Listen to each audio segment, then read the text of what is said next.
Welcome to This Explainer. Today we're exploring a seriously frustrating reality that so many people run into. Why do everyday tasks, like literally just getting out of a chair, suddenly feel so much harder after you hit 60?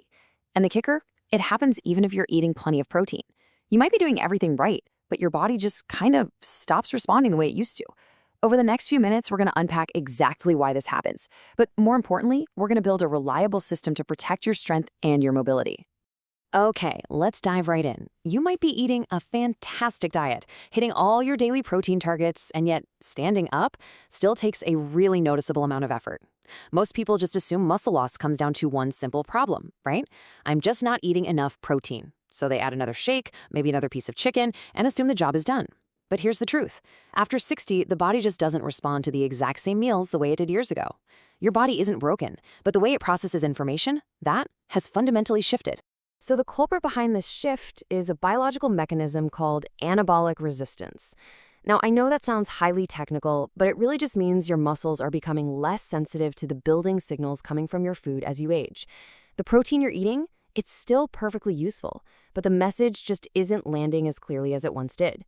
Basically, your muscles are getting a little hard of hearing when it comes to the instructions your food is trying to send. To really picture this, I want you to imagine your muscles as a busy construction site. Protein is simply the building material, the bricks, the wood, the steel, arriving at the warehouse. And hey, you can keep delivering the best bricks in the world all day long, but materials sitting in storage do not build anything by themselves. The site absolutely needs a clear work order to actually begin. It needs workers, a schedule, time to do the repairs. If you're only focusing on how many grams of protein you eat, well, you're just piling up bricks without ever unlocking the gate. So, to fix this, we don't need one magical, perfect food. Instead, we need to coordinate 4 specific signals tailored to your body's physical history.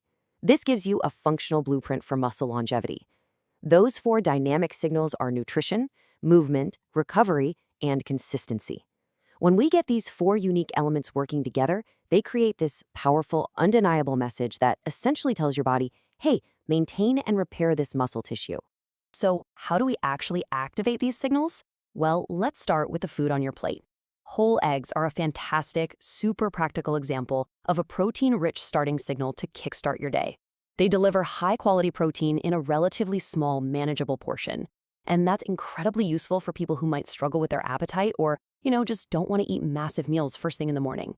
They aren't a magical cure-all, but they're a highly efficient way to deliver the raw materials your body needs right out of the gate. But the truly crucial point here is a specific amino acid called leucine. Leucine is deeply involved in signaling the muscle construction crew that, hey, materials have arrived, we're ready to build. It's essentially the messenger that helps overcome that anabolic resistance we were just talking about. Now, for a long time, a lot of folks used to throw away the yolk of the egg, but the yolk actually brings additional vital nutrients to the table. Though I should say, if eggs aren't right for you, maybe because of dietary preferences, cholesterol concerns, or allergies, don't sweat it. You can easily get this exact same signaling benefit from dairy, soy, fish, or poultry. The specific food matters a lot less than just providing that signal. Now, beyond just the building blocks, we really have to consider the environment your muscles are operating in. Take salmon, for example. It adds fantastic, high-quality protein alongside omega-3 fats. And this specific combination may help create a really supportive nutritional environment, making it so much easier for your muscles to actually respond to that building signal. Think of it like clearing the static on a radio channel. Once the static is gone, the music can finally come through crisp and clear. But as we're reminded here, there are absolutely no magic pills disguised as food. I want you to imagine 2 different 60-year-old men. The first guy eats salmon all the time, has a perfect diet on paper, but he spends his entire day sitting down and his sleep is just terrible.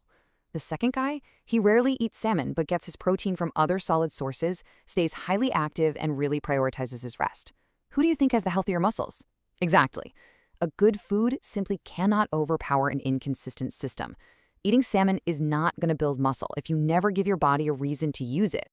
All right, before we get to the most critical missing piece of this whole puzzle, let's look at the third signal, the night shift of recovery. Foods like Greek yogurt paired with some berries offer a much more gradually digested protein. This slow delivery can essentially assist your muscles while you sleep, giving them a steady stream of materials during that long stretch when you aren't eating. But look, this is just a tool. If eating late disrupts your sleep or messes with your digestion, skip it, for sure. Your overall recovery matters way more than forcing down some bedtime snack. Okay, so all of this builds into the fourth, and honestly, the absolute most critical signal in our entire system. And here's the catch. It's a signal that never ever comes from your plate. It's resistance movement. Remember our construction site metaphor from earlier?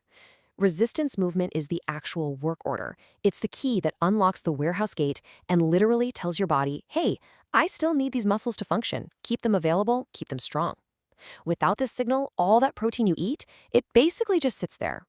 Now, I know hearing the word resistance might make you instantly picture struggling under some massive, heavy barbell. Let me be totally clear. This does not mean lifting like a 25-year-old bodybuilder. No way. We're aiming for smart effort, just calmly and steadily working in that safe, green zone of about 70 to 80% capacity. That might be a slow, controlled chair stand, maybe pulling a resistance band, or just pushing against a wall. The goal here is communication, not punishment. On the flip side, we want to completely avoid the red zone of ego effort. Pushing yourself to 100% exhaustion is a dangerous game. It only leads to inflammation, a really high injury risk, and long, frustrating setbacks. So to bring this all together into a consistent pattern, I want to challenge you to try this 7-day blueprint. Actually, go ahead and take a quick screenshot of this so you have it handy as a daily reminder. The goal here is definitely not to look in the mirror after a week and expect huge, bulging muscles. Instead, track your function. Ask yourself, how smooth is your standing? How confident do you feel on the stairs? How quickly do you recover from a brisk walk? Establish a baseline of your current function on day 1, then just make one small, sustainable change to your meals, your movement, or your sleep.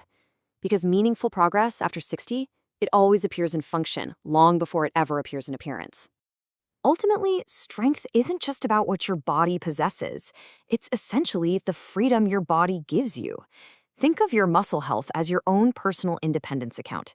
Every suitable meal, every smart movement, and every solid night of rest is a deposit into that account. So, I'm going to leave you with this final question to chew on. What is the very first deposit you're going to make into your independence account today? Thank you so much for joining me for this explainer, and I highly encourage you to start making those small, consistent deposits right now.